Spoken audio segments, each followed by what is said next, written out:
Jeshi la magereza nchini limetoa ufafanuzi rasmi kwa umma kuhusu hali ya afya ya mwenyekiti wa Chama cha Demokrasia na Maendeleo, yaani Chadema, Tundu Lissu, likisisitiza kuwa yuko salama na afya yake inaendelea kuwa njema, kinyume na taarifa zilizosambaa zikidai kuwa hali yake ni mbaya. Taarifa hiyo iliyotolewa Machi 25, 2026 jijini Dodoma imekuja kufuatia kuenea kwa habari katika baadhi ya vyombo vya habari na mitandao ya kijamii zilizodai kuwa mwanasiasa huyo anayekabiliwa na kesi ya uhaini anaugua na hali yake inatia wasiwasi. Jeshi la magereza limekanusha taarifa hizo na kuzitaja kuwa si sahihi na zenye lengo la kupotosha umma. Kauli rasmi ya jeshi la magereza. Akizungumza kwa niaba ya jeshi hilo, msemaji wa jeshi hilo SACP Elizabeth Mbezi alisema kuwa taarifa zinazodai kuwa afya ya Lissu ni mbaya hazina ukweli wowote na hazipaswi kupewa uzito. Alisisitiza kuwa mamlaka hiyo inaendelea kumhudumia mahabusu huyo kwa mujibu wa sheria, kanuni na taratibu zote za nchi, huku ikihakikisha haki zake za msingi ikiwemo haki ya kupata huduma za afya zinazingatiwa kikamilifu.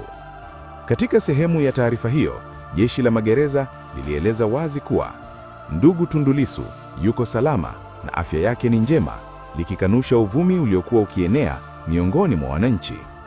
Aidha, jeshi hilo lilionya juu ya tabia ya kusambaza taarifa zisizothibitishwa, likisema kuwa kufanya hivyo kunaweza kusababisha taharuki isiyo ya lazima katika jamii. Chanzo cha taarifa zinazokinzana. Taarifa zinazodai kuwa afya ya Lissu si nzuri zilianza kusambaa siku chache baada ya yeye mwenyewe kueleza mahakamani kuwa ana changamoto za kiafya na anahofu kuwa hali yake inaweza kuathirika zaidi kutokana na kuchelewa kwa mchakato wa kesi yake. Katika maelezo yake aliyoyawasilisha mahakamani, Lissu alieleza kuwa kukosekana kwa upatikanaji wa huduma za matibabu kwa wakati kunaweza kusababisha hali yake kuwa mbaya zaidi na hivyo kuomba kesi yake isikilizwe kwa haraka.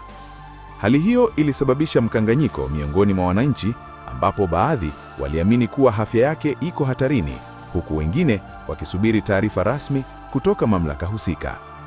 Muktadha wa kesi inayomkabili. Tundu Lissu anakabiliwa na kesi ya uhaini ambayo ni miongoni mwa makosa mazito zaidi katika mfumo wa sheria nchini Tanzania. Kesi hiyo imekuwa ikivuta hisia za watu wengi kutokana na nafasi yake katika siasa za upinzani na historia yake ya kisiasa. Kukamatwa kwake mwaka 2025 kulizua mjadala mpana, hasa kutokana na kauli zake za kisiasa na harakati zake za kudai mageuzi ya mfumo wa uchaguzi na utawala wa sheria. Kwa mujibu wa sheria za Tanzania, kesi ya uhaini haina dhamana, jambo linalomaanisha kuwa mshtakiwa anaweza kubaki kizuizini hadi kesi yake itakaposikilizwa na kuamuliwa. Hali ya huduma za afya kwa mahabusu. Jeshi la magereza limesisitiza kuwa lina wajibu wa kuhakikisha kuwa wafungwa na mahabusu wote wanapata huduma za afya kwa mujibu wa sheria na haki za binadamu. Kwa mujibu wa taarifa hiyo, Lissu anaendelea kupata huduma zinazohitajika na hakuna sababu ya kuwa na wasiwasi kuhusu hali yake ya kiafya. Wataalamu wa masuala ya sheria na haki za binadamu wanasema kuwa haki ya afya ni haki ya msingi kwa kila mtu, ikiwemo hata wale walioko mahabusu au gerezani. Wito wa vyombo vya habari. Katika taarifa yake, jeshi la magereza limetoa wito kwa wanahabari na watumiaji wa mitandao ya kijamii kuwa makini katika kusambaza taarifa na kuhakikisha wanathibitisha habari kabla ya kuchapisha.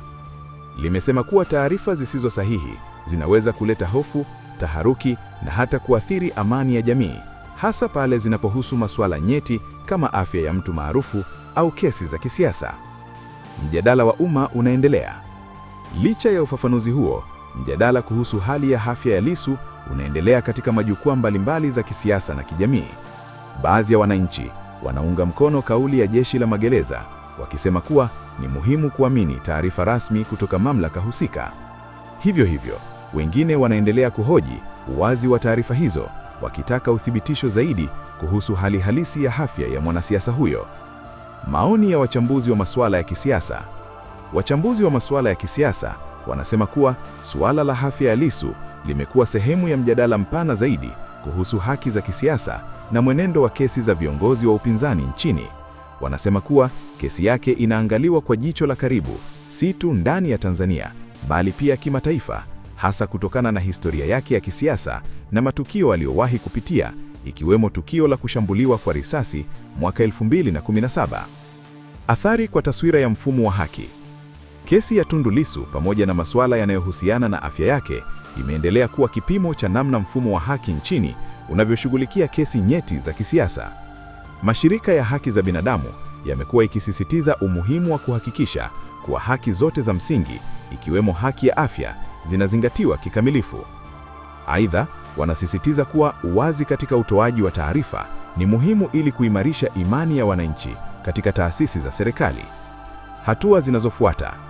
Kwa sasa, macho ya wananchi yanaelekezwa katika mwenendo wa kesi inayomkabili Lissu pamoja na hali yake ya kiafya.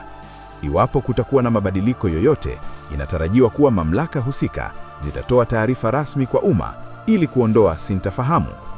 Jeshi la Magereza limeahidi kuendelea kutoa taarifa sahihi kadri inavyohitajika, huku ikisisitiza kuwa linaendelea kutekeleza majukumu yake kwa kuzingatia sheria na haki za binadamu. Hitimisho. Taarifa ya Jeshi la Magereza kuwa Tundu Lissu yuko salama na afya yake ni njema imekuja katika wakati muhimu ambapo kulikuwa na sintofahamu kubwa miongoni mwa wananchi. Ingawa mjadala kuhusu hali yake unaendelea, kauli hiyo inalenga kutuliza hofu na kurejesha imani kwa umma kuhusu hali ya mahabusu huyo. Hivyo hivyo, suala hili linaendelea kubaki sehemu ya mjadala mpana kuhusu haki, siasa na uwajibikaji nchini Tanzania, huku wananchi wakisubiri hatua zaidi zitakazochukuliwa na mamlaka husika katika kuhakikisha haki inatendeka kwa wote.